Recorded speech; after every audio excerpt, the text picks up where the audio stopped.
Շնորհակալ եմ, մեծարգո պարոն վարչապետ, կառավարության հարգելի անդամներ, հարցս ուղղում եմ ձեզ պարոն վարչապետ,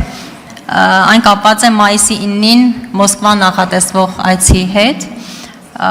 մասնակցությունը կապված է ֆաշիզմի դեմ տարված հաղթանակի առթիվ է, եւ իհարկե մենք չենք կարող չգնահատել Հայաստանի եւ հայ ժողովրդի ավանդը այս հաղթանակում, բայց քանի որ տարատեսակ մեկնաբանություններ կան, որոնց վստահ եմ դուք եք ծանոթ, մասնավորապես օրինակ արդյոք այս այցը կամ նման միջոցառումներին մասնակցելը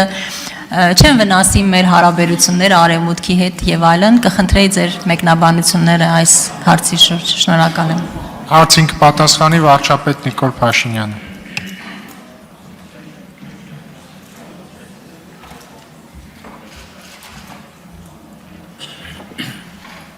Շնորհակալ եմ Տիկին Բաթոյան հարցի համար,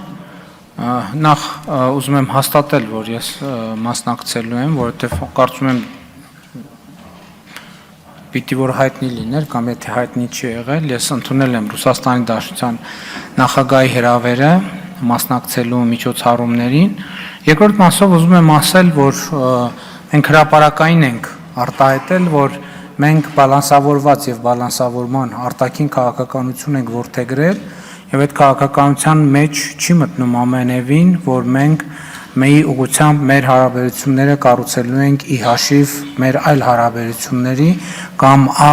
առավել եւս այդ քաղաքականության տրամաբանության մեջ երբեք չի եղել, որ մենք Ռուսաստանի Դաշնություն այցեր չենք ունենալու եւ Ռուսաստանի Դաշնության հետ հարաբերությունները չենք զարգացնելու եւ չենք խորացնելու,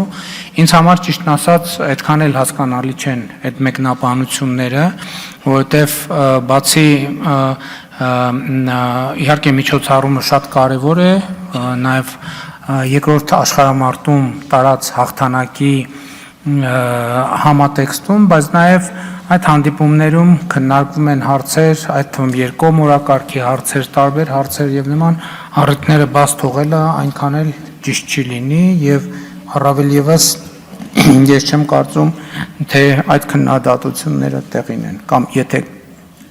քննադատություններ թե դիտարկումներ։ Արձագանք։ Պարոն վարչապետ, արդյոք կան արդեն պլանավորված երկկողմ կամ այլ հանդիպումներ այդ այցի շրջանակներում։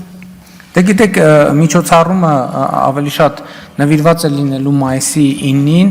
այսինքն նկատի ունեմ դա ինչ որ առումով ֆորմալ գագաթնաժողով չէ, որ շփումներ կլինեն, բայց որքանով այդ շփումները կֆորմալացվեն, վստահ չեմ, որովհետև շատ խիտ գրաֆիկ է եւ այդ խիտ գրաֆիկի պայմաններում ենք աշխատելու։ Բայց որ շփումներ կլինեն, կարծում եմ ակնհայտ է։ Սերգեյ Բագրատյան։